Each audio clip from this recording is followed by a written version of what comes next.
more expansive, more intrusive federal government, where they're managing the slow decline of this great country instead of truly believing our best days are ahead of us. I will say this, though.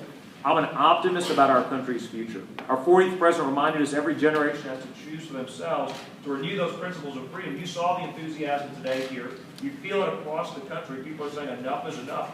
I still believe our best days are ahead of us.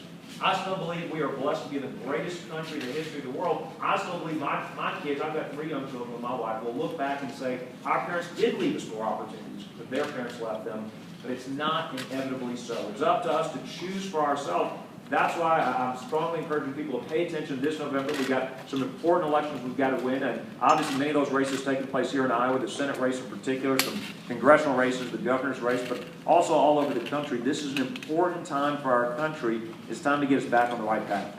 I'll be happy to take questions. Governor Jindal, in the midst of your lawsuit against Common Core, where does that leave Louisiana kids, when school starts up in September? I'll say 2 things. Well, I issued an executive order pulling Louisiana out of Common Core, pulling Common Core out of Louisiana. The proponents of Common Core then went to court to try to overturn my executive order. The executive order is still in place. One of the arguments we have made this week in state court in response to this lawsuit is that Common Core, I believe, actually violates federal law. It is established federal law. The federal government doesn't have any place, shouldn't be dictating curriculum decisions to local schools and school boards in states across the country.